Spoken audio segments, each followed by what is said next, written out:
Good evening from the Health Education campus of Case Western Reserve University and the Cleveland Clinic. I'm Chris Wallace of Fox News, and I welcome you to the first of the 2020 presidential debates between President Donald J. Trump and former Vice President Joe Biden. This debate is sponsored by the Commission on Presidential Debates. The commission has designed the format, 6 roughly 15-minute segments, with 2-minute answers from each candidate to the first question, then open discussion for the rest of each segment. Both campaigns have agreed to these rules. For the record, I decided the topics and the questions in each topic. I can assure you, none of the questions has been shared with the commission or the 2 candidates. This debate is being conducted under health and safety protocols designed by the Cleveland Clinic, which is serving as the health security advisor to the commission for all 4 debates. As a precaution, both campaigns have agreed the candidates will not shake hands at the beginning of tonight's debate. The audience here in the hall has promised to remain silent. No cheers, no boos or other interruptions, so we, and more importantly you, can focus on what the candidates have to say. No noise except right now, as we welcome the Republican nominee, President Trump, and the Democratic nominee, Vice President Biden.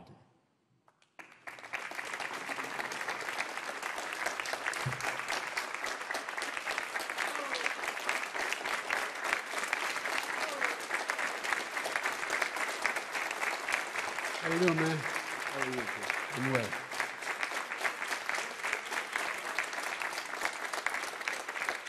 Gentlemen, a lot of people have been waiting for this night, so let's get going. Our first subject is the Supreme Court. President Trump, you nominated Amy Coney Barrett over the weekend to succeed the late Ruth Bader Ginsburg on the court. You say the Constitution is clear about your obligation and the Senate's to consider a nominee to the court. Vice President Biden, you say that this is an effort by the president and Republicans to jam through an appointment and what you call an abuse of power. My first question to both of you tonight, why are you right in the argument you make and your opponent wrong, and where do you think a Justice Barrett would take the court?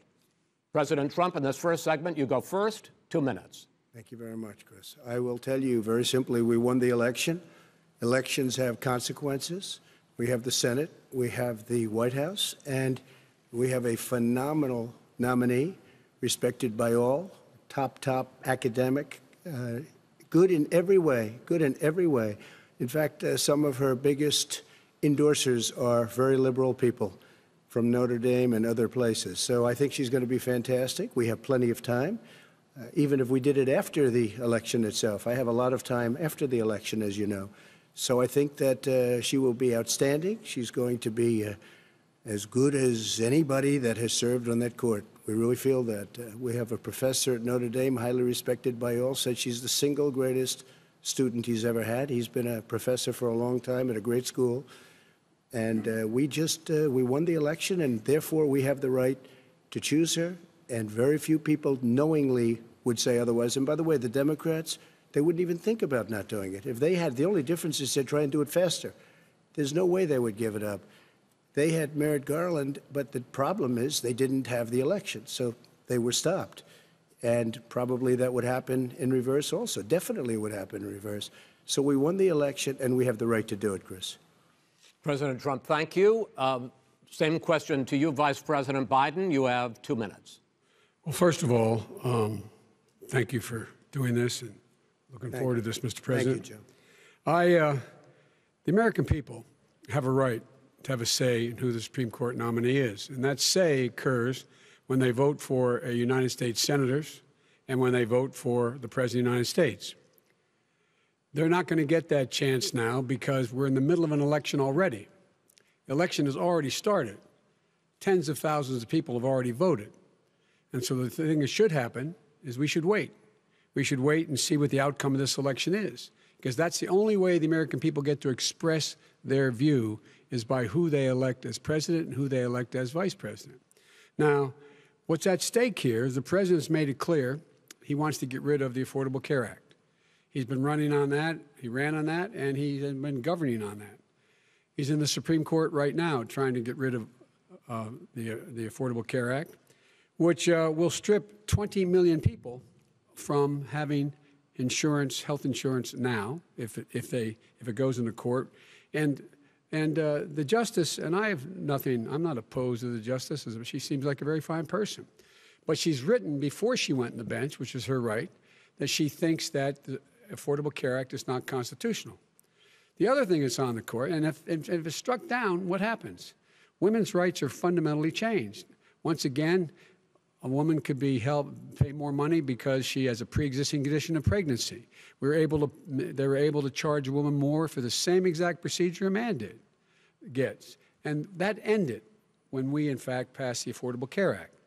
And there's 100 million people who have pre-existing conditions, and they'll be taken away as well. Those pre-existing conditions, the insurance companies are going to love this. And so it's just not appropriate to do this before this election. If he wins the election and the Senate is Democrat or Republican, then he goes forward. If not, we should wait until February. All right. There aren't 100 million people with pre-existing conditions. As far as the say is concerned, the people already had their say. Okay, Justice Ginsburg said very powerfully, very strongly, at some point, 10 years ago or so, she said a president and the Senate is elected for a period of time, but a president's elected for 4 years. We're not elected for 3 years. I'm not elected for 3 years. So we have the Senate, we have a president. He's elected to the next during election. that period of time, we have an opening. I'm not elected for 3 years. I'm elected for 4 years. And the 100 million people, Joe, the 100 million people is totally wrong. I don't know where you got that number. The bigger problem that you have is that you're going to extinguish 180 million people with their private health care that they're very happy with. That's simply not true. Well, you're certainly going to socialist. You're going to socialist medicine. We're now into, gentlemen, we're now into open discussion. Open discussion. Open discussion. Yes, I agree. Go ahead, Vice President. Number one, he knows that what I proposed. What I proposed is that we expand Obamacare and we increase it. We do not wipe any. And one of the big debates we had with 23 of my colleagues trying to win the nomination that I won were saying that Biden wanted to allow people to have private insurance still. They can. They do. They will under my proposal. It's not what you've said, but and it's not what your party has said. That is simply your party a lie. doesn't say it. Your party wants to go socialist medicine. My party is and me. Socialist right healthcare. Now, I am and the they're going to dominate Party. you, Joe. You know that. I am the Democratic Party right now. The platform of the Democratic Party is what I, in fact, approved of. What I approved of. Now, here's the deal. The deal is that it's going to wipe out pre-existing conditions. And by the way, the 200,000 people that have died on his watch, how many of those have survived? Well, there's 7 million people that contracted COVID. What does it mean for them going forward if you strike down the Affordable Care Act? Joe, you've had 308,000 military people dying because you couldn't provide them proper health care in the military. So don't tell me about this. I'm happy to talk about this. And if you were here, it wouldn't be 200, it would be 2 million people because you were very late on the draw. You didn't want me to ban China, which was heavily infected. You didn't want me to ban All right, gentlemen, Europe, which was heavily infected. You would have been much later, Joe. Mr. President, much later. Mr. President. You're talking about 2 million people. Mr. President, as a moderator, we are going to talk about COVID in the next segment, but go ahead. Let me finish. The point is that the president also is opposed to Roe v. Wade. That's on the ballot as well in the court. And so that's also at stake right now. And so the election is already You don't know it's begun. on the ballot. Why is it on the ballot? Because Why is it on the ballot? It's not on the ballot. It's on the ballot in the court. I don't think so. In the court. Well, there's nothing happening there. Donald, would you and just you don't be quiet know for a her minute? view on Roe v. Wade. You I don't know her view. Well, all right. Let's talk. We got a lot to unpack here, gentlemen. We got a lot of time. So, on health care, and then we'll come back to Roe v. Wade. All right. Mr. President, the Supreme Court will hear a case a week after the election in which the Trump administration, along with 18 state attorneys general, are seeking to overturn Obamacare, to end Obamacare. You have spent the last... Because they want to give good health care. If I may ask my question, sir. Good health care. Over the last 4 years, you have promised to repeal and replace Obamacare, but you have never in these 4 years come up with a plan, a comprehensive plan to replace Obamacare. Of course I have. Well, I got rid of the individual mandate. I'm going to give you an opportunity. I got rid of the individual mandate, which was a big chunk of Obamacare. That is absolutely a big thing. That was the worst part of Obamacare. Sir, Chris, that was the worst part of Obamacare. Let me ask my question. Well, I'll ask Joe. The individual mandate was the most unpopular aspect of Obamacare. I got rid of it. I'd like you and we will protect people with President, I'm the moderator of this conditions. debate, and I would like you to let me ask my question, and then you can answer your question. Go ahead.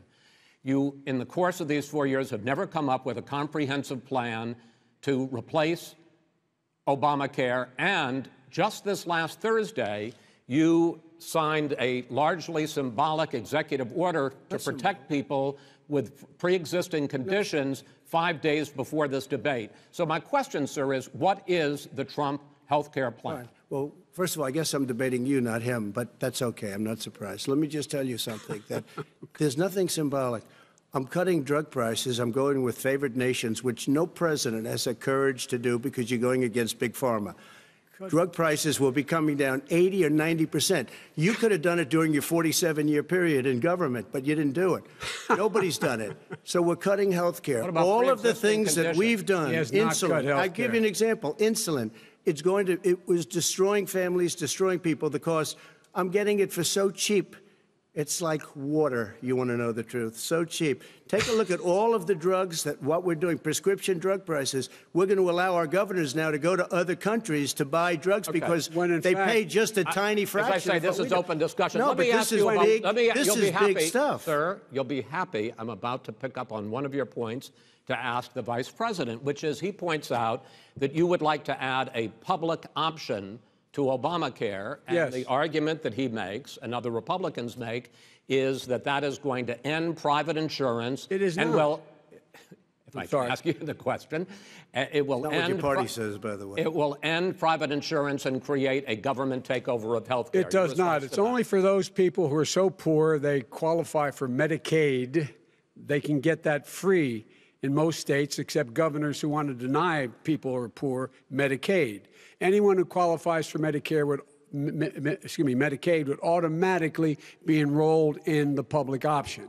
The vast majority of the American people would still not be in that option, number one. Joe, you agreed with Bernie Sanders, who's far left, on the manifesto, we call it, and that gives you socialized medicine. Look, hey, I'm not going to listen to him. The fact of the matter is, I beat Bernie Sanders. Not by much. I beat him a whole hell of a lot. I'm here standing facing you, old buddy. Pocahontas would have left 2 days early. You would have lost every primary. All he knows how to on do is Super Tuesday. You got very lucky. Here's the deal.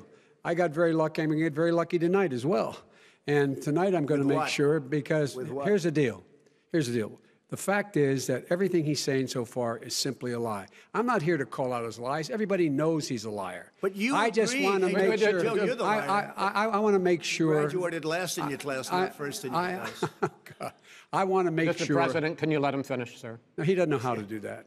He has, You'd be surprised. You picked You'd be surprised. the wrong guy, the wrong night at the wrong time. Listen, you agreed with Here's the Bernie deal. Sanders to the The manifesto. whole idea. Let him. There is no manifesto, number one. Please let him speak, Mr. Number President. two. You just lost the left. Number two. You just lost the left.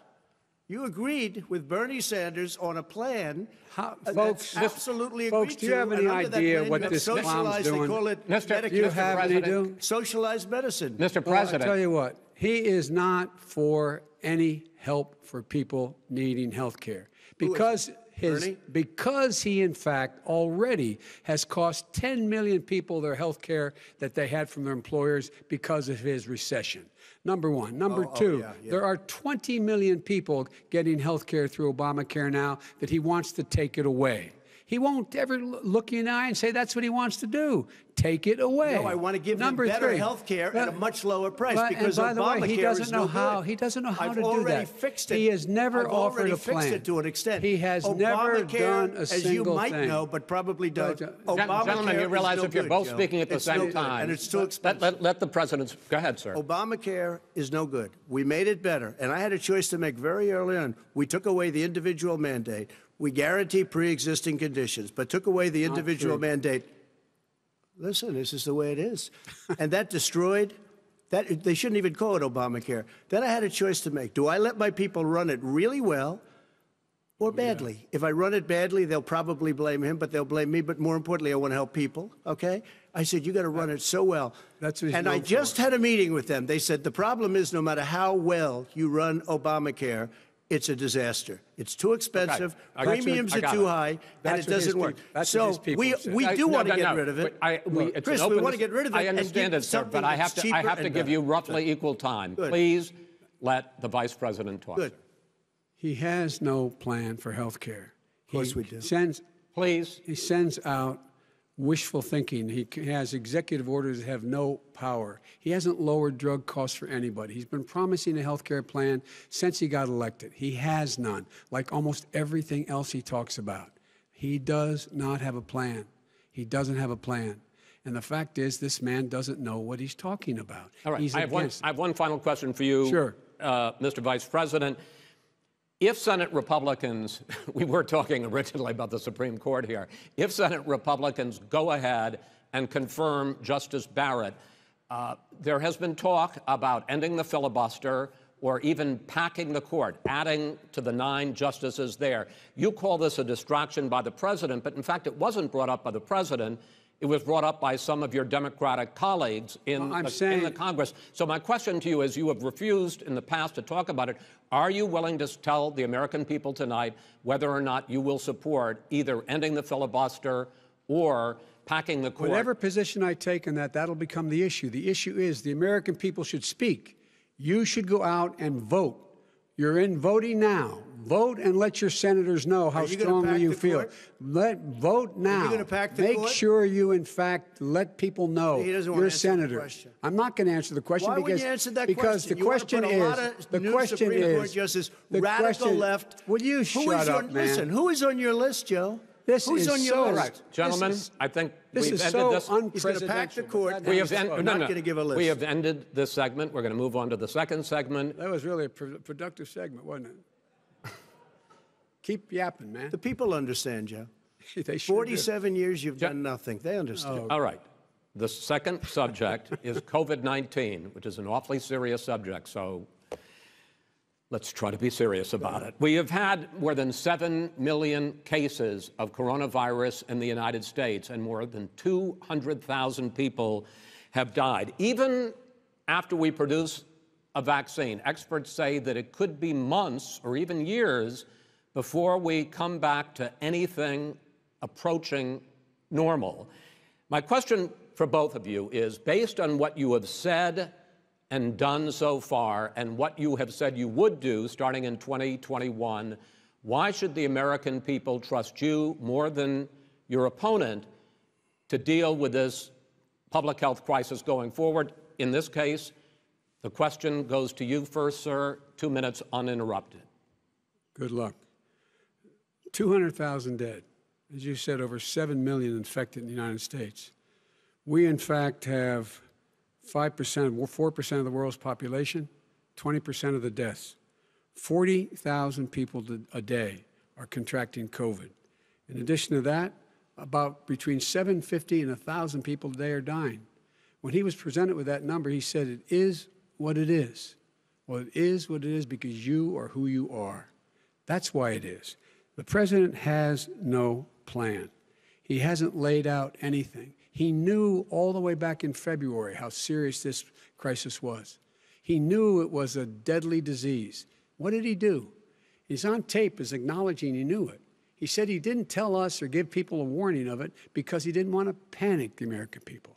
You don't panic. He panicked. In addition to that, what did he do? He went in and he we were insisting that the Chinese, the people we had on the ground in China should be able to go to Wuhan and determine for themselves how dangerous this was. He did not even ask Xi to do that. He told us what a great job Xi was doing. He said we owe him a debt of gratitude for being so transparent with us. And what did he do then? He then did nothing. He waited and waited and waited. He still doesn't have a plan. I laid out back in March exactly what we should be doing. And I laid out again in July what we should be doing. We should be providing all the protective gear possible. We should be providing the money the House has passed in order to be able to go out and get people the help they need to keep their businesses open schools that cost a lot of money. You should get out of your bunker and get out of the sand trap and get in your golf course and go in the Oval Office and bring together the Democrats and Republicans and fund what needs to be done now to save lives. So if we would have listened to you... You have 2 minutes, sir. If we would have listened to you, the country would have been left wide open. Millions of people would have died, not 200,000, and one person is too much. It's China's fault. It should have never happened. They stopped it from going in, but it was China's fault. And by the way, when you talk about numbers, you don't know how many people died in China. You don't know how many people died in Russia. You don't know how many people died in India. They don't exactly give you a straight count, just so you understand. But if you look at what we've done, I closed it, and you said he's xenophobic. He's a racist, and he's xenophobic because you didn't think I should have closed our country. Wait a minute. It's his 2 minutes. You didn't think we should have closed our country because you thought it was terrible. You wouldn't have closed it for another 2 months. By my doing it early, in fact, Dr. Fauci said, President Trump saved thousands of lives. Many of your Democrat governors said, President Trump did a phenomenal job. We worked with the governor. Oh, really? Go take a look. The governors said I did a phenomenal job. Most of them said that.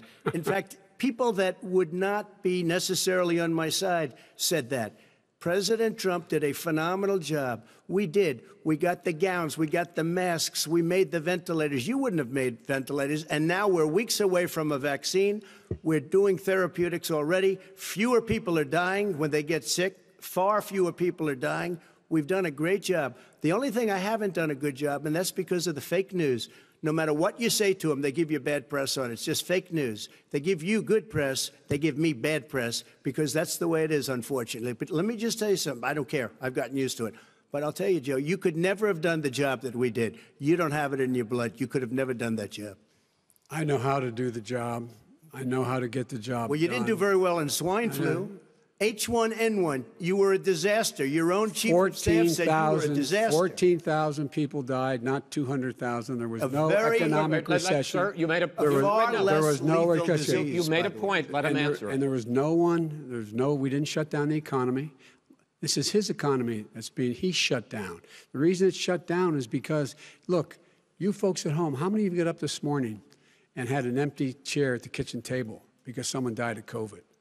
How many of you were in a situation where you lost your mom or dad and you couldn't even speak to them? You had a nurse holding a phone up so you could, in fact, say goodbye. You would have lost far more people. Far more people. And you would have been. And by the way, his own CDC director says we could lose as many as another 200,000 people between now and the end of the year. And he held up. He said, if we just wear a mask, we can save half those numbers. Just a mask. And by the way, in terms of the whole notion of a vaccine, we're for a vaccine, but I don't trust him at all, nor do you. I know you don't. What we trust is a scientist. You don't trust Dr. Fauci. Johnson, Pfizer? Okay, by the way, gentlemen, let me move on to questions about the future, because you both have touched on two of the questions I'm going to ask.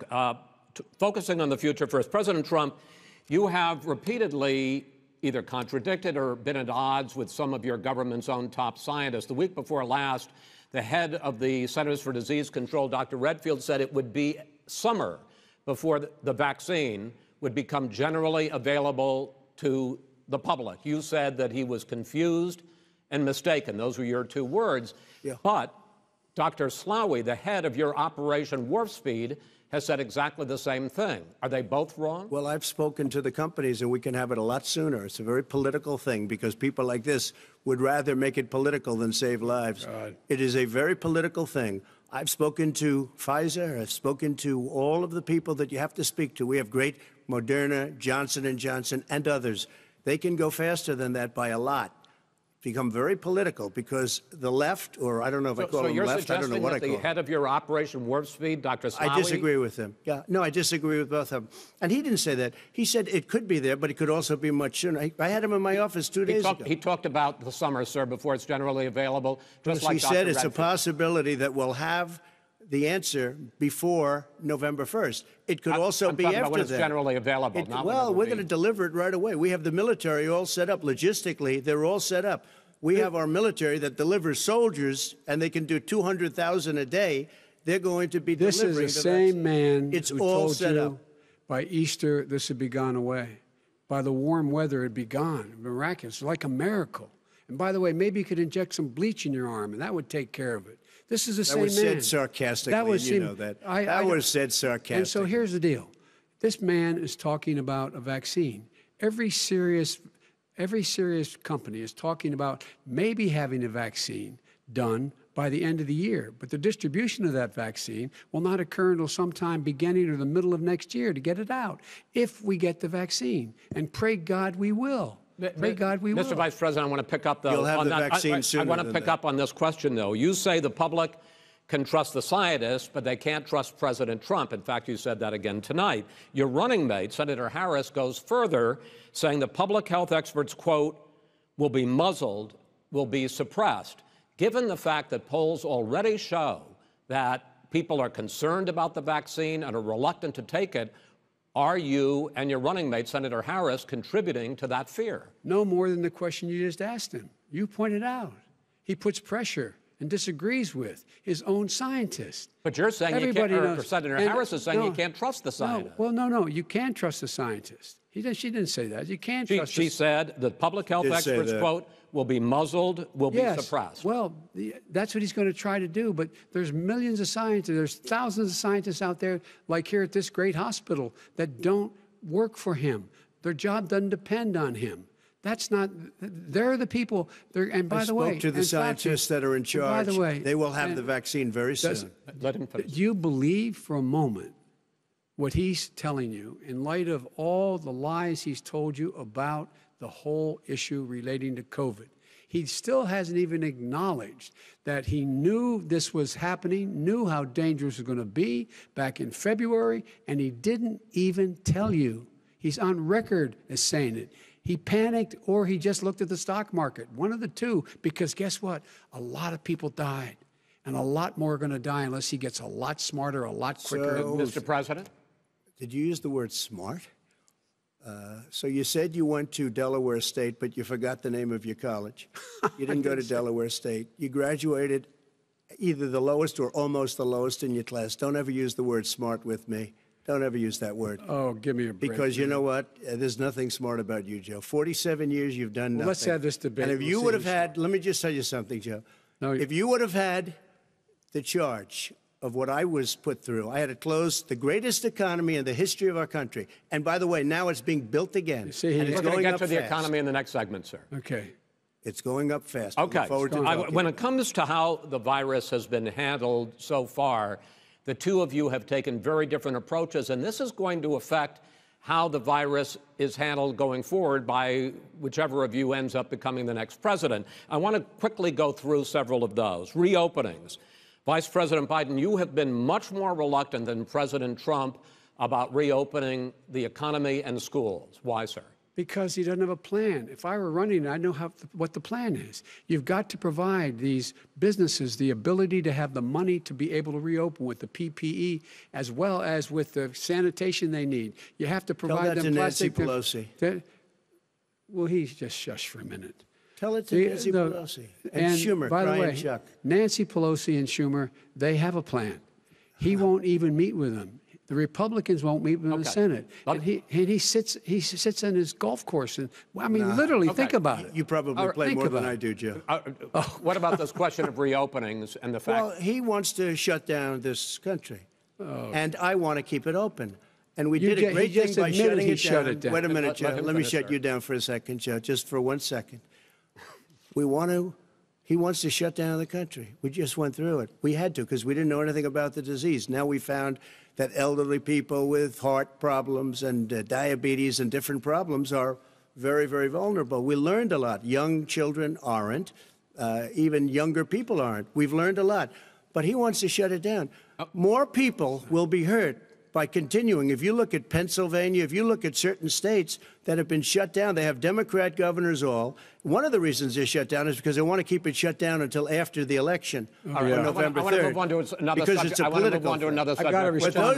But those states are not doing well that are shut down. Which is right gotta now. respond to that. President Trump, you have begun to increasingly question the effectiveness of masks as a disease preventer.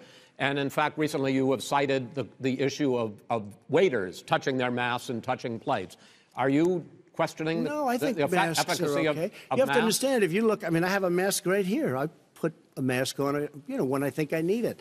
Tonight, as an example, everybody's had a test, and you've had social distancing and all of the things that you have to. But I Just wear like your masks rallies. when needed. When needed, I wear masks. Okay, let me ask. I don't wear masks like him. Every time you see him, he's got a mask. He could be speaking 200 feet away from it. He shows up with the biggest mask I've ever seen.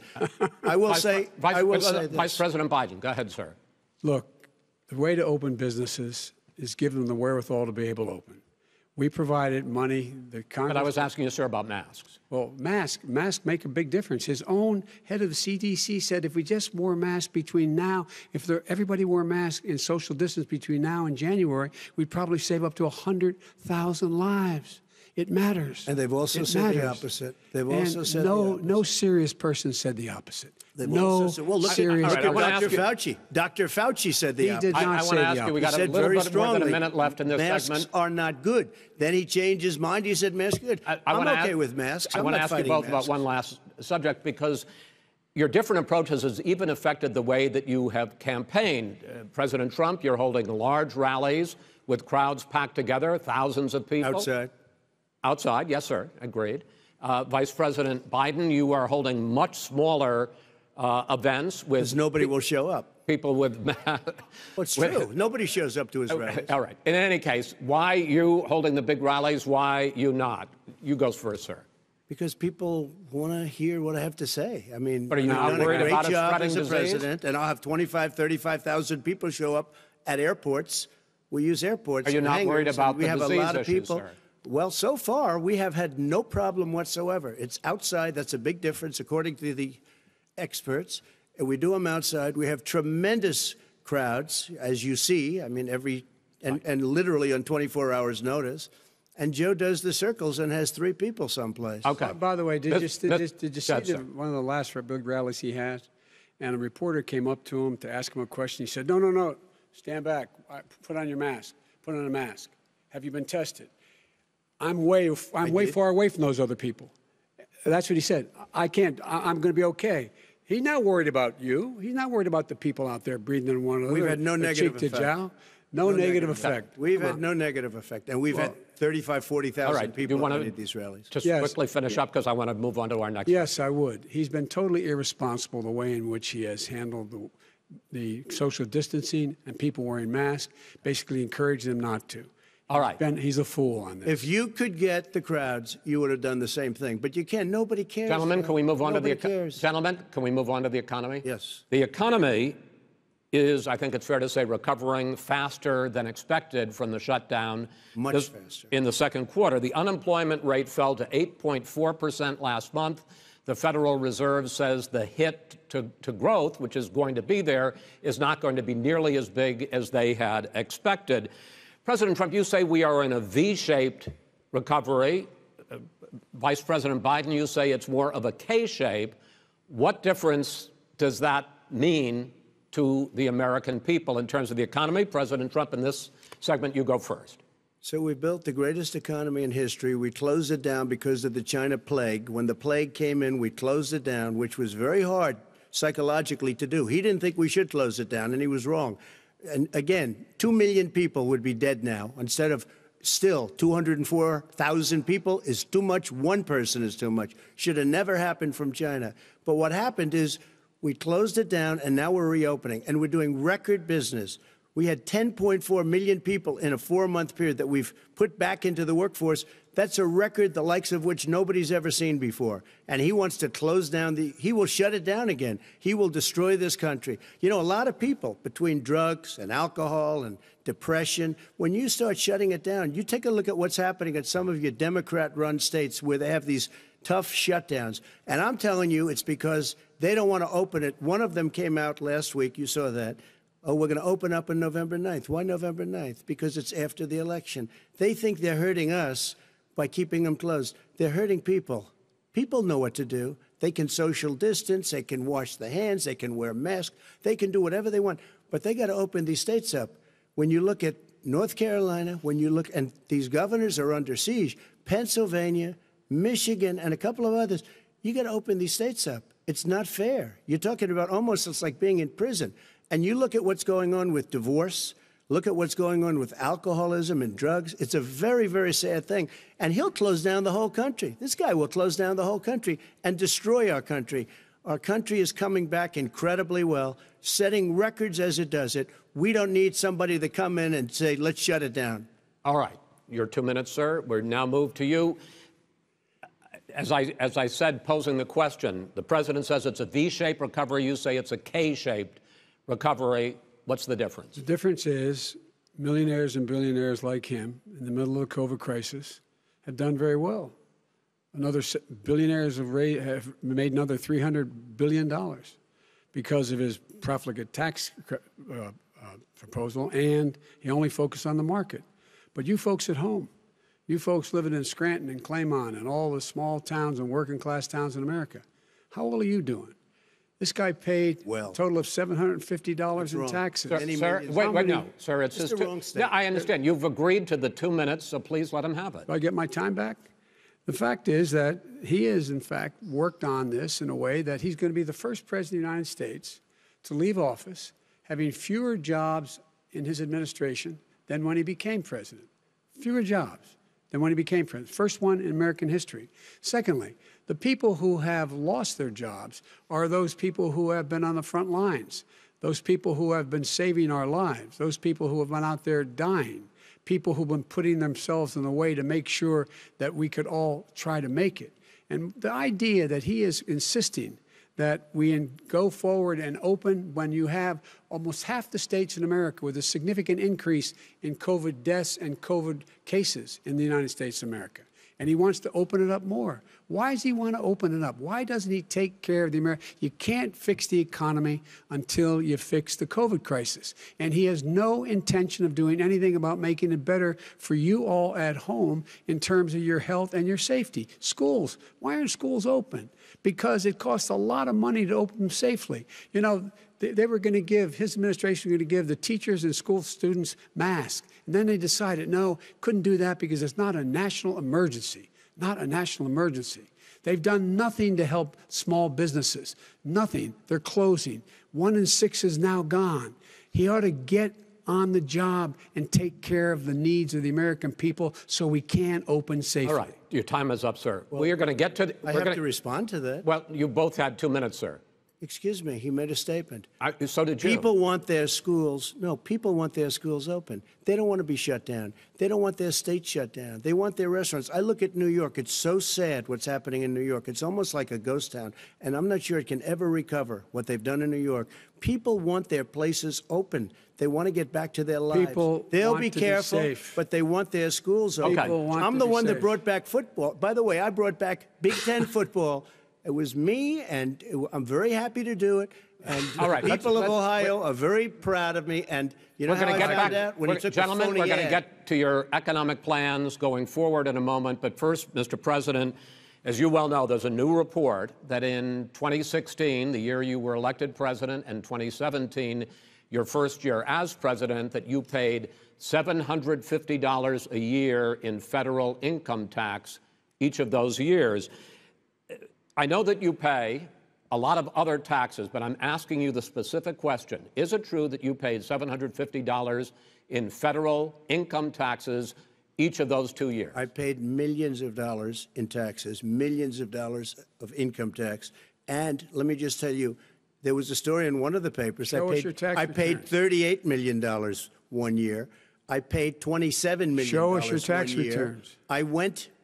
You'll see it as soon as it's finished. You'll see it. You know, if you want to go to the Board of Elections. There's a 118-page or so report that says everything I have, every bank I have, I'm totally under-leveraged because the assets are extremely good, and I built Sir, a great company. I'm asking you a specific question, which is... But let me tell you... I understand all of that. I understand all of that. No, Mr. President, Go ahead. I'm asking you a question.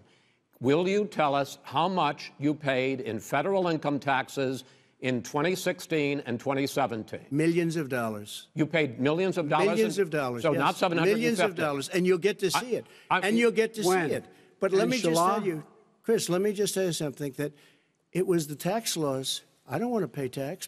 Before I came here, I was a private developer. I was a private business people. Like every other private person, unless they're stupid, they go through the laws, and that's what it is. He passed a tax bill that gave us all these privileges for depreciation and for tax credits. We build a building and we get tax credits, like the hotel on Pennsylvania Avenue. You get a massive, which, by the way, was given to me by the Obama administration, if you can believe that.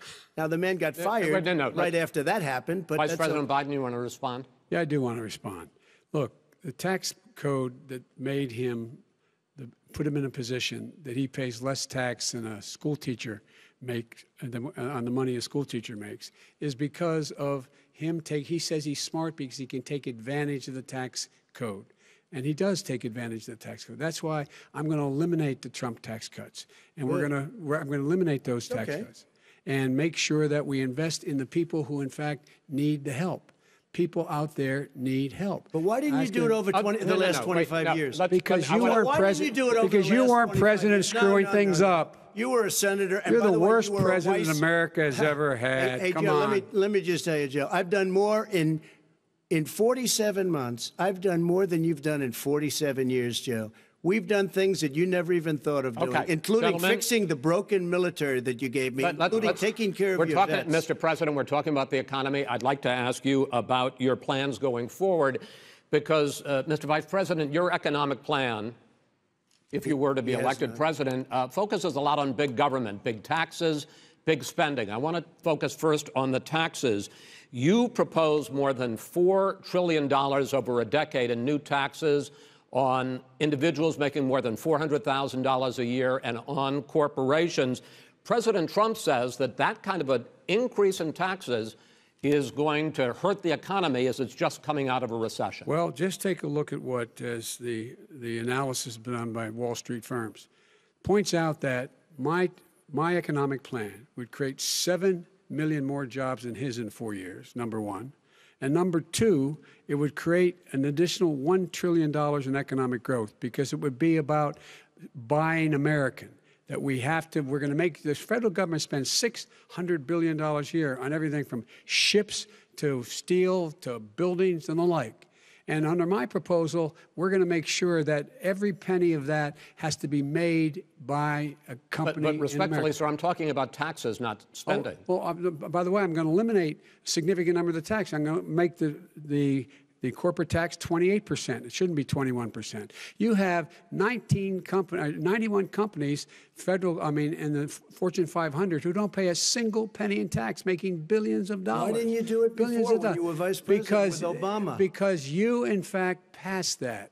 That was your tax proposal. I got it done. And you know what happened? Yeah, you got it done. Our economy boomed like it's never boomed. The economy is busted. Mr. President, Mr. President, let me pick up on that. You would continue your free market approach, lower taxes, more deregulation, correct? Not lower taxes for the American people. Excuse me. But in Obama's, you talk about the economy booming, it turns out that in Obama's final 3 years as president, more jobs were created, 1.5 million more jobs than in the first 3 years of your presidency. They had the slowest recovery economic recovery since 1929. It was the slowest recovery. Also, they took over something that was down here. All you had to do is turn on the lights and you pick up a lot. But they had the slowest economic recovery since 1929. Let me tell you about the stock market. When the stock market goes up, that means jobs. It also means 401ks. if you got in, if you ever became president with your ideas, you want to terminate my taxes, I'll tell you what, you'll lose half of the companies that have poured in here will leave, and plenty of companies that are already here, they'll leave for other places. They will leave, and you will have a depression, the likes of which you've never seen. Look, we inherited the worst recession short of a depression in American history. I was asked to bring it back. We were able to have an economic recovery that created the jobs you're talking about. We handed him a booming economy. He blew it. It wasn't booming. Blew he blew it. It wasn't booming. It was the weakest recovery since 1929. Is it fair to say he blew it when, in fact, when there was record low unemployment before COVID? Yeah, but because what he did, even before COVID, manufacturing went in the hole. Manufacturing went in the hole. Excuse me, Chris. Wait. Number two. Chris. Number three. They said it would take. No, you're on number two. No. Chris. They said it would take a miracle to bring back manufacturing. I brought back 700,000 jobs. They brought back nothing. They gave up on manufacturing. Part of my standard fare. I'm the guy that brought back the automobile industry. All right, let him. We brought back. I was asked to bring back Chrysler and General Motors. We brought them back right here in the state of Ohio and Michigan. He blew it. They're gone. He blew it. And in fact, they're going. Ohio had the best year it's ever had last year. Michigan had the best year they've ever had. That is not Many true. car companies came in from Germany, from Japan, went to Michigan, went to Ohio. They're not having that. And they didn't come in with you. Mr. Vice President, go ahead. And so you take a look at what he's actually done. He's done very little. His trade deals are the same way. He talks about these great trade deals. You know, he talks about the art of the deal. China's perfected the art of the steal. We have a higher deficit with China now than we did before. We have the highest trade deficit with Mexico. China ate your lunch, down 18%. China ate your lunch, Joe. And no wonder your son goes in and he takes out billions of dollars, to manage. He makes millions of dollars. And also, while we're at it, why is it, just out of curiosity, the mayor of Moscow's wife gave your son $3.5 million. What did he do to deserve it? What did he do with Burisma to deserve $183,000? You've asked your question, let him answer. None of that is true. Oh, really? He didn't get $3.5 million? Mr. President, Mr. President, please. Totally discredited. Totally discredited. And by the way, well, wait, he didn't get $3.5 million, Joe? Mr. Vice, he got $3.5 million. That is not true. Oh, really? Mr. President, it's an open discussion, please. Now, it's a fact. Well, you have raised an issue. Let the Vice President answer. Discredited. Did Burisma pay him $183,000 a month with no experience in energy? Mr. President, my son did nothing wrong at Burisma. I think he did. Mr. President, let him answer. He doesn't want to let me answer because he knows I have the truth. His position has been totally, thoroughly discredited. By who? The media? By everybody. Well, by the media, by our allies, by the World Bank, by everyone has discredited. Matter of fact, even the people who testified under oath. So let me ask you this, Joe. No, go ahead, Mr. I'm listening to you. He got $3.5 million from Moscow.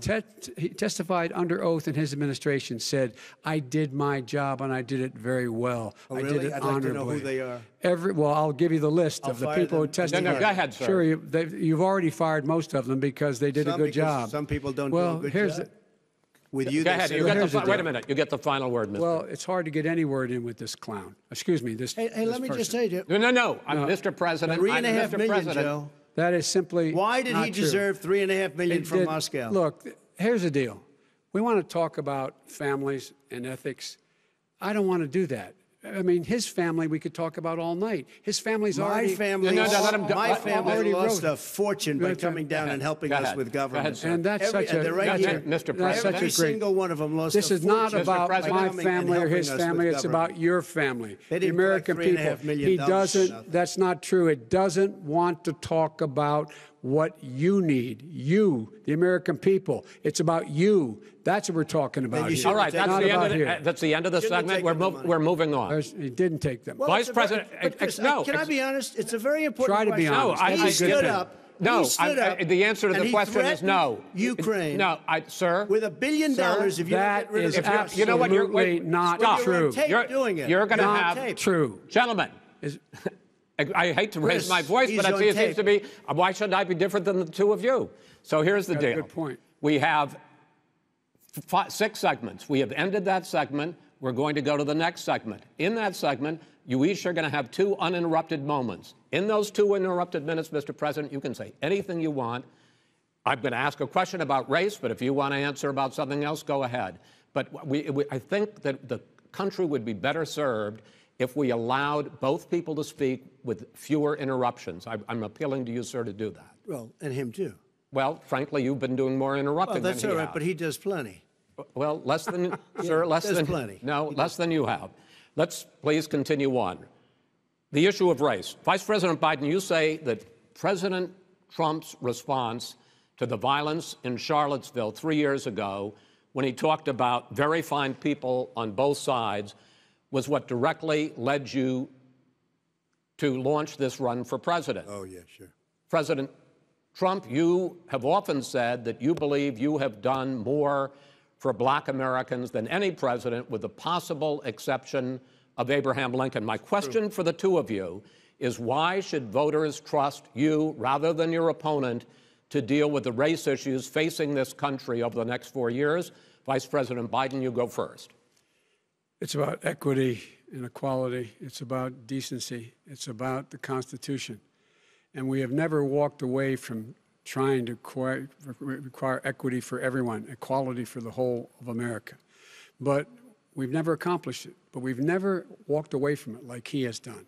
It is true. The reason I got in the race is when those people, close your eyes, remember what those people look like coming out of the fields carrying torches, their veins bulging, just spewing anti-Semitic bile, and accompanied by the Ku Klux Klan. A young woman got killed. And they asked the president what he thought. He said there were very fine people on both sides. No president has ever said anything like that. It is whose now, 2 minutes, sir. Second point I'd make to you is that when Floyd was killed, when Mr. Floyd was killed, there was a peaceful protest in front of the White House. What did he do? He came out of his bunker, had the military use tear gas on him so he could walk across to a church and hold up a Bible. And then what happened after that? The bishop of that very church said that it was a disgrace. The general who was with him said all he ever wants to do is divide people, not unite people at all. This is a president who has used everything as a dog whistle to try to generate racist hatred, racist division. This is a man who, in fact, you talk about helping African Americans. 1 in 1,000 African Americans has been killed because of the coronavirus. And if he doesn't do something quickly, by the end of the year, 1 in 500 will have been killed. 1 in 500 African Americans. This man is a savior of African Americans. This man cares at all. This man's done virtually nothing. Look, the fact is that you have to look at what he talks about. You have to look at what he did. And what he did has been disastrous for the African-American community.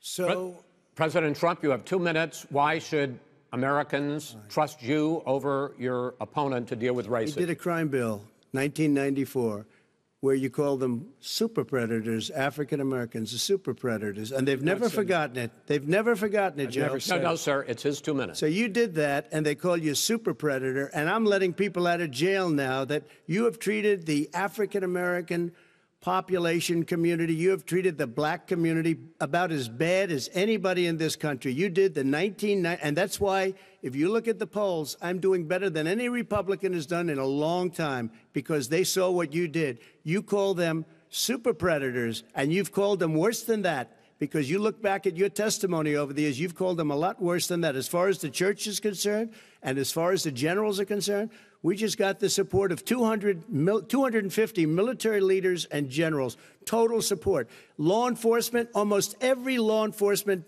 group in the United States. I have Florida, I have Texas, I have Ohio, I have Portland. The sheriff just came out today and he said, I support President Trump. I don't think you have any law enforcement. You can't even say the word law enforcement, because if you say those words, you're going to lose all of your radical left supporters. And why aren't you saying those words, Joe? Why don't you say the words law enforcement? Because you know what? If they called us in Portland, we would put out that fire in a half an hour, but they won't do it because they're run by radical left Democrats. If you look at Chicago, if you look at any place you want to look, Seattle, They heard we were coming in the following day, and they put up their hands, and we got back Seattle. Minneapolis, we got it back, Joe, because we believe in law and order, but you don't. The top 10 cities and just about the top 40 cities are run by Democrats and in many cases radical left. And they've got you wrapped around their finger, Joe, to a point where you don't want to say anything about law and order. And I'll tell you what, the people of this country want and demand law and order, and you're afraid to even say it. All right. I want to return to the question of race. Vice President Biden, after the grand jury in the Breonna Taylor case decided not to charge any of the police with homicide, you said it raises the question, quote, whether justice could be equally applied in America. Do you believe that there is a separate but unequal system of justice for blacks in this country? Yes, there is. There's systemic injustice in this country, in education and work and in law enforcement and the way in which it's enforced. But look, the vast majority of police officers are good, decent, honorable men and women. They risk their lives every day to take care of us. But there are some bad apples. And when they occur, when they find them, they have to be sorted out. They have to be held accountable. They have to be held accountable. And what I'm going to do as President of the United States is call together an entire group of people at the White House, well, everything from the civil rights groups to the police officers, to the police chiefs, and we're going to work this out. We're going to work this out so we change the way in which we have more transparency in when these things happen. These cops aren't happy to see what happened to George Floyd. These cops aren't happy to see what happened to Breonna Taylor. Most don't like it. But we have to have a system where people are held accountable. And by the way, violence in response is never appropriate. Never appropriate. Peaceful protest is. Violence is never appropriate. All right. What is peaceful protest? When they run through the middle of the town and burn down your stores and kill people all over the place, and you say peaceful protest? President Trump, no, it's I'm not asking, but you say it is. President Trump, I'd like to continue with the issue of race. Please. I promise we're going to get to the issue of law and order in a moment. Fine. This month, your administration directed federal agencies to end racial sensitivity training that addresses white privilege or critical race theory. Why did you decide to do that, to end racial sensitivity training? And do you believe that there is systemic racism in this country, sir? I ended it because it's racist. I ended it because a lot of people were complaining that they were asked to do things that were absolutely insane, that it was a radical revolution that was taking place in our military, in our schools, all over the place, and you know it, and so does everybody else. And he would know. What is radical about racial sensitivity training, sir? If you were a certain person, you had no status in life. It was sort of a reversal. And if you look at the people, we were paying people hundreds of thousands of dollars to teach very bad ideas and, frankly, very sick ideas. And really, they were teaching people to hate our country. And I'm not going to do that. I'm not going to allow that to happen. We have to go back to the core values of this country. They were teaching people that our country is a horrible place, it's a racist place, and they were teaching people to hate our country. And I'm not going to allow that to happen. Vice President Biden? Nobody's doing that. He's the racist. You just don't know. Here's the deal. I know a lot more about this than he does. Let him finish. The fact is that there is racial insensitivity. People have to be made aware of what other people feel like, what insults them, what is demeaning to them. It's important to people know they don't want to. Many people don't want to hurt other people's feelings, but it makes a big difference. It makes a gigantic difference in the way a child is able to grow up and have a sense of self-esteem. It's a little bit like how this guy and his friends look down on so many people. They look down their nose on people like Irish Catholics like me and grew up in Scranton. They look down on people who don't have money. They look down on people who are of a different faith. They look down on people who are a different color. In fact, we're all Americans. The only way we're going to bring this country together is bring everybody together. There's nothing we cannot do if we do it together. We can take this on and we can defeat racism in America. President Trump, sir. During the Obama-Biden administration, there was tremendous division. There was hatred. You look at Ferguson, you go to many places. Look at Oakland. Look what happened in Oakland. Look what happened in Baltimore. Look what happened. Frankly, it was more violent than what I'm even seeing now. Oh, my Lord. The reason is that ridiculous. the Democrats that run these Absolutely cities ridiculous. don't want to talk like you about law and order. Violent and you crime, still haven't mentioned. violent Are you in crime. favor of law and order? I'm in favor of law. You following Are you it, in and a little favor bit of law and order? Go yes, ahead, I'm say in it. favor. You Everybody's asked a in favor question, of let him finish. Law He and order. loses Law left. and Let order. him- let him answer. Law and order with justice, where people get treated fairly.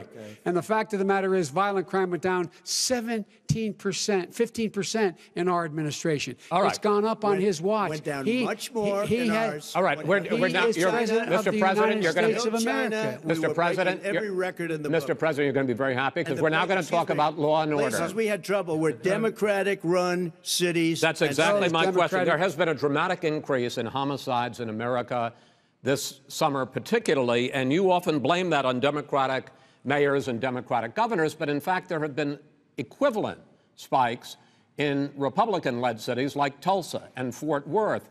So the question is this really a party issue? I think it's a party issue. You can bring in a couple of examples, but if you look at Chicago, what's going on in Chicago, where 53 people were shot and 8 died shot. If you look at New York, where it's going up like nobody's ever seen anything, the numbers are going up 100, 150, 200%. Crime. It is cities. crazy what's going on.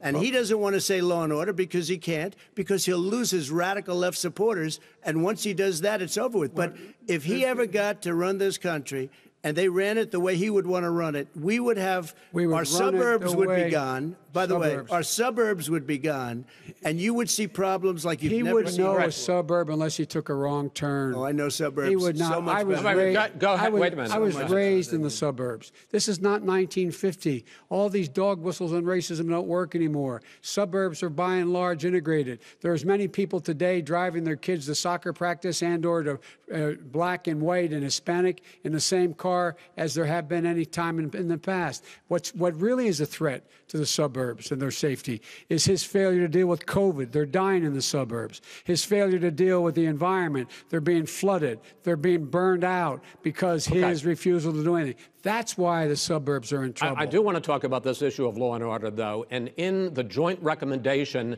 that came from the Biden-Bernie Sanders task force, you talked about, quote, reimagining policing. First of all, what does reimagining policing mean, and do you support? It means. Let me, if I might finish the question. What does reimagining policing mean, and do you support the Black Lives Matter call for community control of policing? Look, what I support is the police having the opportunity to deal with the problems they face. And I'm totally opposed to defunding the police officers. As a matter of fact, local police, the only one defunding it, his budget calls for a $400 million cut in local law enforcement assistance. They need more assistance. They need, when they show up for a 9/11 call, to have someone with them as a psychologist or psychiatrist to keep them from having to use force and be able to talk people down. We have to have community policing like we had before, where the officers get to know the people in the communities. That's when crime went down. It didn't go up, it went down. And so we have to be engaged. That's not what they're talking about, Chris. That's not what they're talking about. He's talking about defunding the police. That is not true. He doesn't have any law support. Look, he has no law enforcement that's not support. true. Almost that's nothing. Look. Oh, really? Who do you have? Name one group that supports you. Name one group that came out and supported you. Go ahead. Look, think. We have time. We don't have time to do anything. No, think about it. Name one law enforcement group that came out and supported you. Gentlemen, I think I'm going to take back the moderator's role, and I want to get to another subject, which is the issue of protests in many cities that have turned violent. In Portland, Oregon, especially, we had more than 100 straight days of protests, which I think you would agree. You talk about peaceful protests. Many of those turned into riots. Mr. Vice President, you say that people who commit crimes should be held accountable. The question I have, though, is, as the Democratic nominee, and earlier tonight you said that you are the Democratic Party right now, have you ever called the Democratic mayor of Portland or the Democratic governor of Oregon and said, hey, you got to stop this, bring in the National Guard, do whatever it takes, but you stop the days and months of violence in Portland? I don't hold public office now. I am a former vice president. I've made it clear in my public statements that the violence should be prosecuted. It should be prosecuted, and anyone who commits it. But should you've be never called prosecuted. for the people, the leader. Excuse me, sir. You have never called for the leaders in Portland and in Oregon to bring in the National Guard and knock off 100 days of riots. They can, in fact, take care of it if he just stay out of the way. Look here. Oh, really? Really? Here's the thing. I sent in the U.S. Marshals to get the killer of the young man in the middle of the street. They shot him, and for 3 days, President Trump, Portland wouldn't do anything. I had to send in the U.S. Marshals. They took care of business. Go ahead, sir. And by the way, you know, his own former spokesperson said, you know, riots and chaos and violence help his cause. That's what this is all about. I don't know who said that. I do. Who? I think Kellyanne Conway. I don't think she said that. She said that. And so here's the all right. But here's the point. Go ahead, the point sir. is that that's what he is, keeps trying to rile everything up. He doesn't want to calm things down. Instead of going in and talking to people and saying, let's get everybody together, figure out how to deal with this. What's he do? He just pours gasoline in the fire constantly, and every single solitary time. And to end this, button up this segment, I'm going to give you a minute to answer, sir. You have repeatedly criticized. Wait, I have to answer his statement. No, you have his repeatedly. Statement. Wait, you have just 1 second. No, you've been talking back and forth. You made a statement. I'm asking you. I would love to end it. Sir. I would love to end it. And you know, if you want to switch seats. We could very quickly. We could do that, but I'd send in the National Guard. It would be over. There'd be no problem. Okay. But they don't want to accept the National Guard. You have repeatedly criticized the vice president for not specifically calling out Antifa and other left-wing extremist groups. But are you willing tonight to condemn white supremacists and militia groups and to say that they need to stand down and not add to the violence in a number of these cities, as we saw in Kenosha and as we've seen in Portland? Sure, are you I'm prepared willing to do specifically that, but do it? Well, go ahead, sir. I would say almost everything I see is from the left wing, not from the right wing. So what are you saying? I'm willing to do anything. I want to see peace. Then do it, sir. Say it. Do it. Say it. Do you want to call him? What do you want to call him? Give me a name. Give me a white name. Supremacists and who would you like me to condemn? White supremacists and right Proud militia. Boys, stand back and stand by. But I'll tell you what. Somebody's got to do something about Antifa and the left, because this is not a right-wing problem. This is a left-wing. FBI director This said is a left-wing problem. White supremacists. Antifa's an idea, not an organization. Oh, you got to be not kidding. militia. That's what his FBI. FBI director Gentlemen, said. Well, then you know what? No, we're done, sir. We're moving on to the next. We're moving. When a bat hits you over the head, that's not an idea. Everybody in Antifa your is administration bad. tells you the truth has a bad idea. Can I tell you what? You have no ideas. Antifa is a dangerous, all right, radical gentlemen, group. We're now moving on to the Trump and you ought to Biden be careful records. with them. They'll overthrow you. When a in 2 president, seconds. I'm going to ask a question. When the president seeks a second term, it is generally a referendum on his record. But Vice President Biden, you like to quote one of your dad's sayings, which is, don't compare me to the almighty, compare me to the alternative. And in this case, sir, you are the alternative. Looking at both of your records, I'm going to ask each of you, why should voters elect you president over your opponent? In this segment, President Trump, you go first, 2 minutes. Because there has never been an administration or president who has done more than I've done in a period of 3.5 years. And that's despite the impeachment hoax. And you saw what happened today with Hillary Clinton, where it was a whole big con job. But despite going through all of these things, where I had to fight both flanks and behind me and above, there has never been an administration that's done what I've done. The greatest, before COVID came in, the greatest economy in history, lowest unemployment numbers. Everything was good. Everything was going. And by the way, there was unity going to happen. People were calling me for the first time in years. They were calling, and they were saying, it's time maybe. And then what happened? We got hit, but now we're building it back up again. A rebuilding of the military, including Space Force and all of the other things.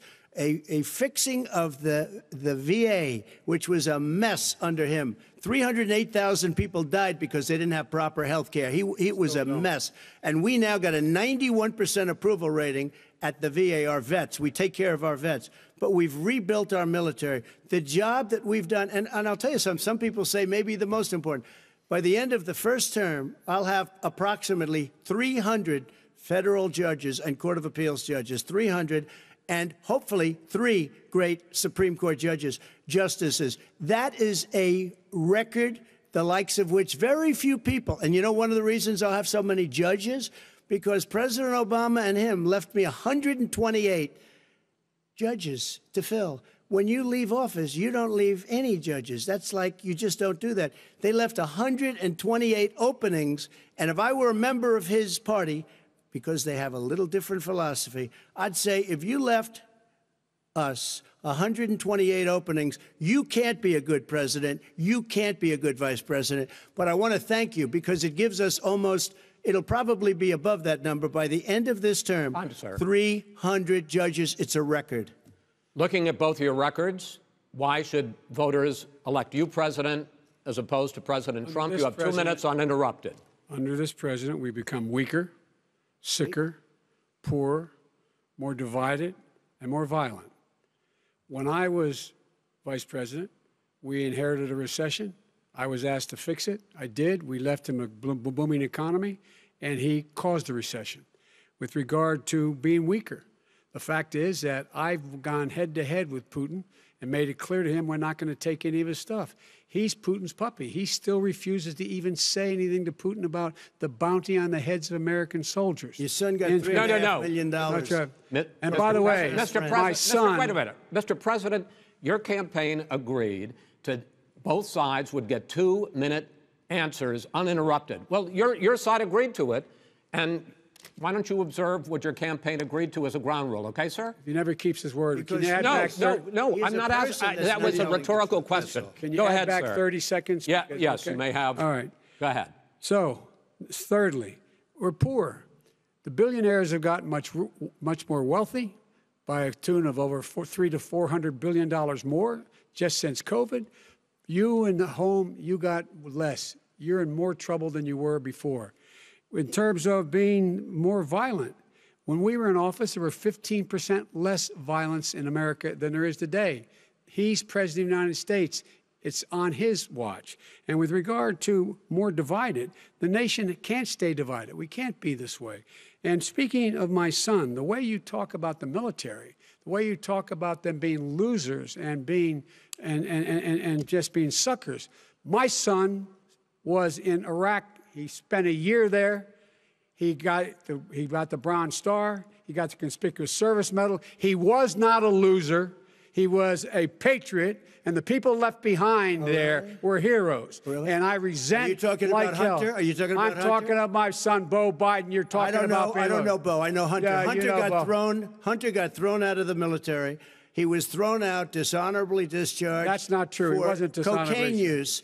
And he didn't have a job until you became vice president. And once you became vice president, he made a fortune in Ukraine, in China, in Moscow, that is simply and various not other places. True. He made a fortune. My son. And he didn't have a job. My son, like a lot of people we know at home, had a drug problem. He's overtaken it. He's fixed it. He's worked on it, and I'm proud of him. But why was he given tens of millions of dollars? But he wasn't given tens of millions of dollars. That is totally discredited. We've already been totally discredited.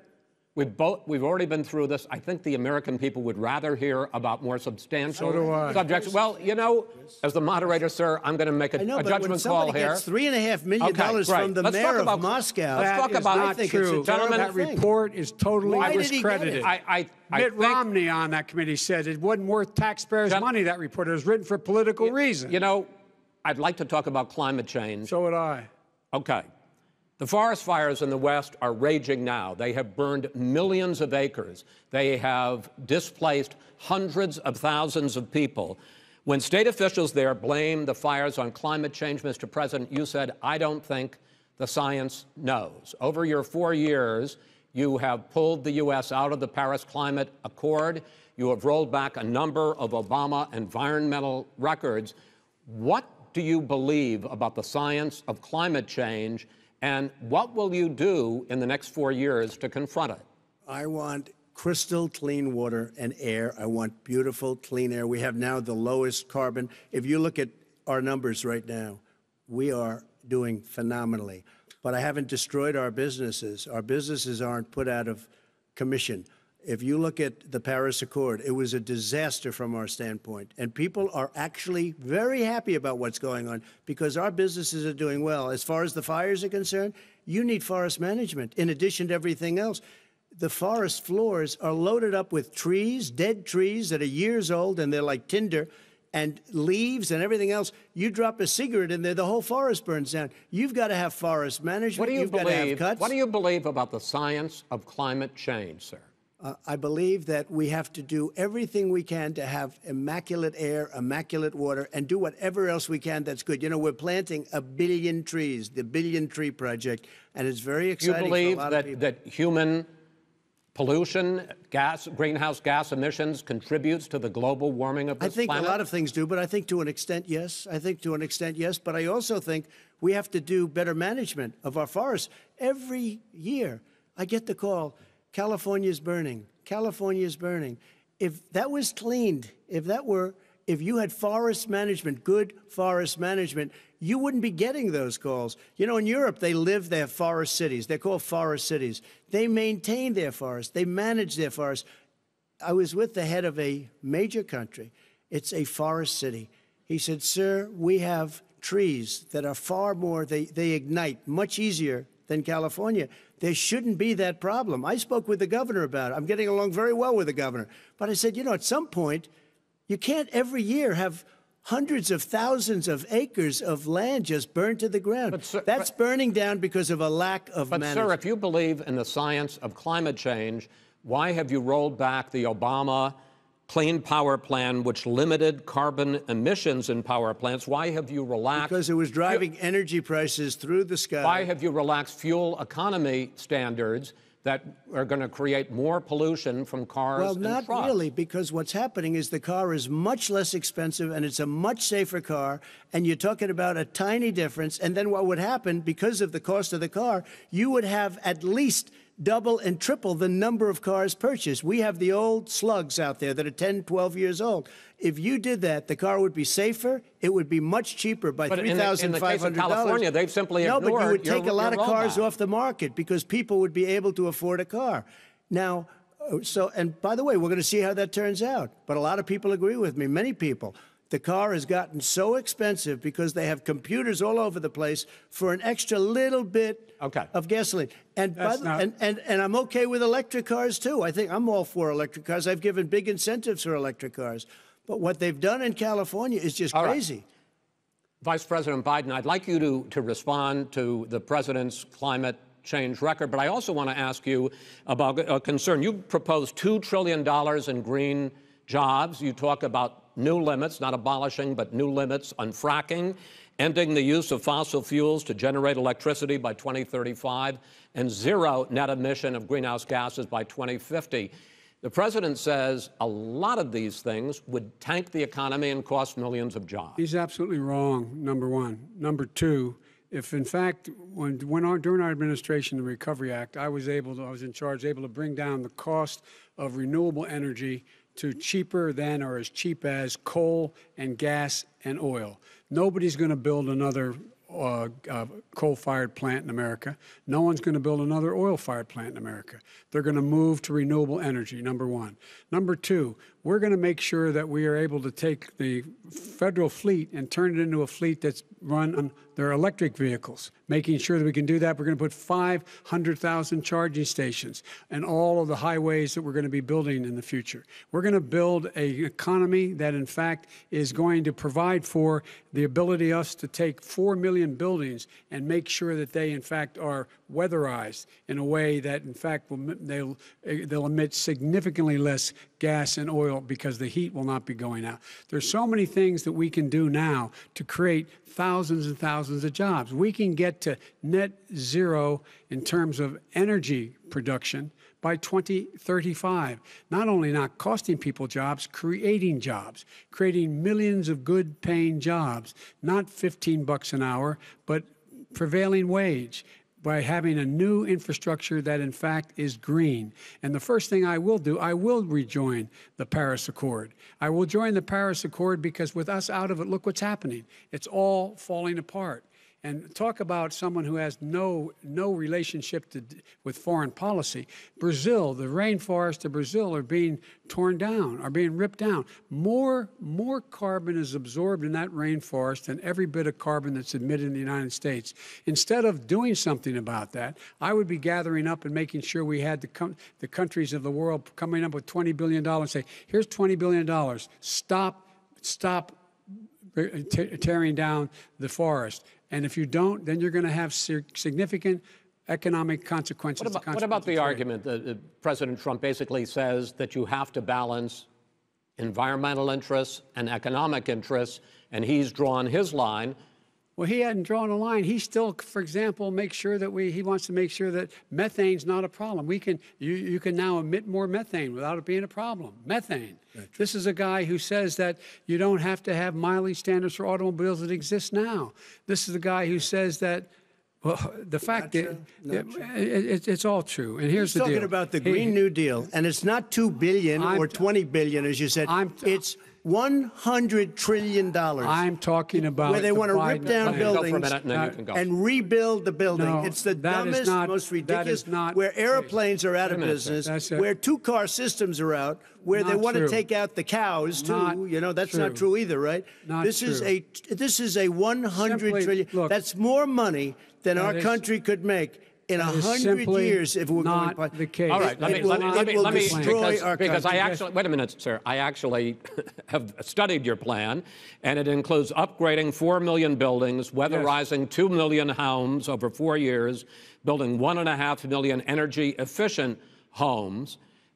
So the question becomes, the president is saying, I think some people who support the president would say that sounds like it's going to cost a lot of money and hurt the economy. What it's going to do is going to create thousands and millions of jobs, good-paying jobs. Let him finish, sir. He doesn't know how to do that. $100 billion. The fact is, it's going to create millions of good-paying jobs, and these tax incentives for people to weatherize, which he wants to get rid of. It's going to make the economy much safer. Look how much we're paying now to deal with the hurricanes. By the way, he has an answer for hurricanes. He said maybe we should drop a nuclear weapon on them. They may. I never said that. That's at all. He did say. You made it up. And here's the deal. You make up. We are going to be in a position where we can create hard, good jobs by making sure the environment is clean and we all are in better shape. We spend billions of dollars now, on floods, hurricanes, rising seas. We're in real trouble. Look what's happened just in the Midwest with these storms that come through and wipe out entire sections and counties in Iowa. They didn't happen before. They're because of global warming. We make up 15% of the world's problem. We, in fact, but the rest of the world, we've got to get them to come along. That's why we have to get back into the Paris Accord. All right, gentlemen. Wait a minute, Chris. So why didn't he do it for 47 years? You were vice president. Why didn't you get the world? China sends up real dirt into the air. Russia does. India does. They all do. We're supposed to be good. And by the way, he made a couple of statements. The Green New Deal is $100 trillion, that is not not my plan. That's the Green New you want to rebuild every is building. Not my plan. You want to rebuild every. If he knew anything about, he made a statement about the military. He said I said something about the military. He and his friends made it up, and then they went with it. I never said it. Okay. That is what not he true. did is You're he done in said this segment. he called the military stupid bastards. I and he did said not it on say tape. He said stupid bastards. Please, he said it. Stop. I would never say that to the military. Play it. Go ahead. Mr. Vice President answered his final question. The final question is, I can't remember which of all his rantings. I'm having a little trouble myself. But and about the economy and about this question of what it's going to cost. The economy. I mean, the Green New Deal and the idea of what your environmental changes will do. The Green New Deal will pay for itself as we move forward. We're not going to build plants that, in fact, are great polluting plants. So do you support the Green New Deal? Pardon me? You support No, I don't support the Green New Deal. Oh, you don't? Oh, well, that's a big statement. I support that means you just lost the radical left. I support the Biden plan that I put forward. Okay. The Biden plan, which is different than what he calls the radical Green New Deal. All right, gentlemen, final segment, election integrity. As we meet tonight, millions of Americans are receiving mail-in ballots or going to vote early. How confident should we be that this will be a fair election? And what are you prepared to do over the next 5+ weeks, because it'll not only be to Election Day, but also counting some ballots, mail-in ballots after Election Day? What are you prepared to do to reassure the American people that the next president will be the legitimate winner of this election? In this final segment, Mr. Vice President, you go first. Prepared to let people vote. They should go to iwillvote.com, decide how they're going to vote, when they're going to vote, and what means by which they're going to vote. His own Homeland Security Director, and as well as the FBI Director, says there is no evidence at all that mail-in ballots are a source of being manipulated and cheating. They said that. The fact is that there are going to be millions of people because of COVID that are going to be voting by mail-in ballots, like he does, by the way. He sits behind the Resolute desk and sends his ballot to Florida, number one. Number two, we're going to make sure that those people who want to vote in person are able to vote, because enough poll watchers are there to make sure they can socially distance. The polls are open on time, and the polls stay open until the votes are counted. And this is all about trying to dissuade people from voting, because he's trying to scare people into thinking that it's not going to be legitimate. Show up and vote. You will determine the outcome of this election. Vote, vote, vote. If you're able to vote early in your state, vote early. If you're able to vote in person, vote in person. Vote whatever way is the best way for you, because he cannot stop you from being able to determine the outcome of this election. And in terms of whether or not, when the votes are counted, and they're all counted, that will be accepted. If I win, that will be accepted. If I lose, that'll be accepted. But by the way, if in fact he says he's not sure what he's going to accept, well, let me tell you something. It doesn't matter, because if we get the votes, it's going to be all over. He's going to go. He can't stay in power. It won't happen. It won't happen. So vote. Just make sure you understand you have it in your control to determine what this country is going to look like the next 4 years. Is it going to change, or are you going to get 4 more years of these lies? Mr. President, 2 minutes. So when I listened to Joe talking about a transition, there's been no transition from when I won. I won that election. And if you look at crooked Hillary Clinton, if you look at all of the different people, there was no transition, because they came after me trying to do a coup. They came after me spying on my campaign. They started from the day I won, and even before I won, from the day I came down the escalator with our First Lady. They were a disaster. They were a disgrace to our country. And we've caught them. We've caught them all. We've got it all on tape. We've caught them all. And by the way, you gave the idea for the Logan Act against General Flynn. You better take a look at that, because we caught you in a sense. And President Obama was sitting in the office. He knew about it too. So don't tell me about a free transition. As far as the ballots are concerned, it's a disaster. A solicited ballot, okay, solicited is okay. You're soliciting, you're asking, they send it back, you send it back. I did that. If you have an unsolicited, they're sending millions of ballots all over the country. There's fraud. They found them in creeks. They found some with the name Trump, just happened to have the name Trump just the other day in a waste paper basket. They're being sent all over the place. They sent 2 in a Democrat area. They sent out 1,000 ballots. Everybody got 2 ballots. This is going to be a fraud like you've never seen. The other thing, it's nice on November 3rd, you're watching and you see who won the election. And I think we're going to do well, because people are really happy with the job we've done. But you know what?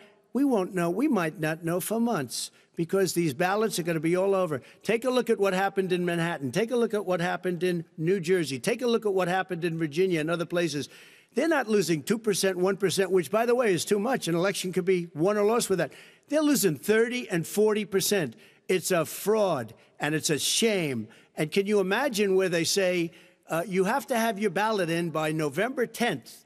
November 10th. That means that's 7 days after the election, in theory, should have been announced. Okay. We have major states with that, sir, all run by Democrats. 2 minutes is 2 minutes. All run by Democrats. It's President Trump, it's a rigged election. You're going to be able to continue.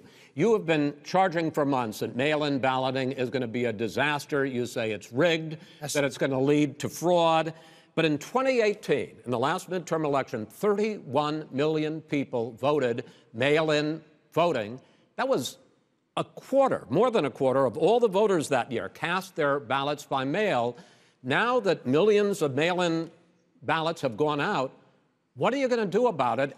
And are you counting on the Supreme Court including a Justice Barrett, to settle any dispute? Yeah, I think I'm counting on them to look at the ballots, definitely. I don't think I hope we don't need them in terms of the election itself.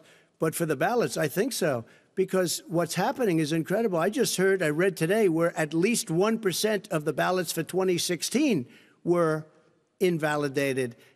They take them, we don't like them, we don't like them. But what are you going to do about it? There are millions of ballots going out right now. What you do is you go and vote. You do a solicited ballot, and that's okay, or you go and vote. I'm asking you about the fact that millions of people... You go and vote.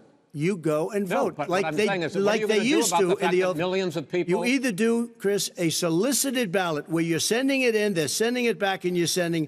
They have mailmen with lots of it. Did you see what's going on? Take a look at West Virginia, mailmen selling the ballots. They're being sold. They're being dumped in rivers. This is a horrible thing for our country. This is not going to end well. There is no evidence this is of that. not going to end well. 5 states have had mail-in ballots for the last decade or more. 5, including 2 Republican states. And you don't have to solicit the ballot. It's sent to you. It's sent to your home. What they're saying is that it has to be a postmark by the time, by Election Day. If it doesn't get in till the 7th, 8th, 9th, it still should be counted. He's just afraid of counting the votes because he knows the outcome. You're wrong. I want to continue with you on this, Vice President Biden. Chris, he's so wrong when he makes a statement like that. Excuse me. Vice President Biden, the biggest problem, in fact, over the years with mail-in voting has not been fraud historically. It has been that sizable numbers, sometimes hundreds of thousands of ballots are thrown out because they have not been properly filled out, or there is some other irregularity, or they missed the deadline. So the question I have is, are you concerned that the Supreme Court with a Justice Barrett will settle any dispute? I'm concerned that any court would settle this, because here's the deal. When you get a ballot and you fill it out, you're supposed to have an affidavit. If you didn't know, you have someone say that this is me. You should be able to, if in fact you can verify that's you before the ballot is thrown out, that's sufficient to be able to count the ballot because someone made a mistake and not dotting the correct I. Who they voted for, testify, say who they voted for, say it's you. That is totally legitimate. All right. Excuse me, Chris, when you have 80 million ballots sent in and swamping the system, you know it can't be done. You know it can't, and already there's been fraud. Now mail service delivers 185 million pieces of mail a day. In 8 states, we can keep talking. In 8 states, election workers are prohibited, currently by law, 8 states, from even beginning to process ballots, even take them out of the envelopes and flatten them, until Election Day. That means that it's likely, because there's going to be a huge increase in mail-in balloting, that we are not going to know on election night who the winner is, that it could be days, it could be weeks. Could be months. Until we find out who the new president is. So first for you, sir, finally for the Vice President, I hope neither of you will interrupt the other. Will you urge your supporters to stay calm during this extended period, not to engage in any civil unrest? And will you pledge tonight that you will not declare victory until the election has been independently certified? President Trump, you go first. I'm urging my supporters to go into the polls and watch very carefully, because that's what has to happen. I am urging them to do it. As you know, today there was a big problem. In Philadelphia, they went in to watch. They're called poll watchers, a very safe, very nice thing. They were thrown out. They weren't allowed to watch. You know why? Because bad things happen in Philadelphia, bad things. And I am urging my people. I hope it's going to be a fair election. If it's a fair election, I am 100% on board. But if I see tens of thousands of ballots being manipulated, I can't go along with that. And I'll tell you what, does that from mean, a common sense, does that mean you're going to tell your people to take to the street? It means you have a fraudulent election. You're sending out 80 million ballots. They're not equipped to. These people aren't equipped to handle it. Number one. Number two, they cheat. They cheat. Hey, they found ballots in a waste paper basket 3 days ago, and they all had the name military ballots. They were military. They all had the name Trump on them. Vice President you think Biden, that's good? Vice President Biden, final question for you. Will you urge your supporters to stay calm while the vote is counted, and will you pledge not to declare victory until the election is independently certified? Yes, and here's the deal. They count the ballots, as you pointed out. some of these ballots in some states can't even be opened until Election Day. And if there's thousands of ballots, it's going to take time to do it. And by the way, our military, they've been voting by ballots since the end of the Civil War, in effect. And that's what's going to happen. Why is it for them somehow not fraudulent? It's the same process. It's honest. No one has established at all that there is fraud related to mail-in ballots, that somehow it's a fraudulent process. It's already been established. Take a look at Carolyn Maloney's race. I asked you had an opportunity to respond. Look at Carolyn Maloney. Go ahead. They have no idea what happened. Vice President Biden, go ahead. He has no idea what he's talking about. Here's the deal. The fact is, I will accept it, and he will too. You know why? Because once the winner is declared, after all the ballots are counted, all the votes are counted, that'll be the end of it. That'll be the end of it. And if it's me, in fact, fine. If it's not me, I'll support the outcome. And I'll be a president not just for the Democrats. I'll be a president for Democrats and Republicans.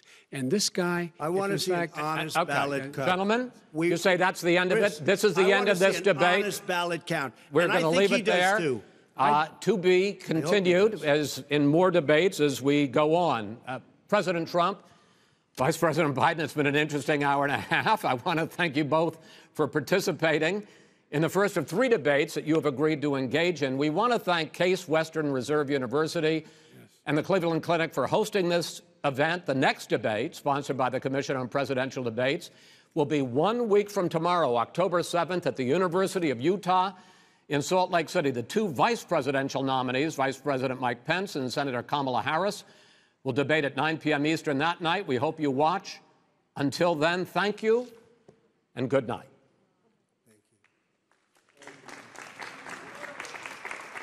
Thank you.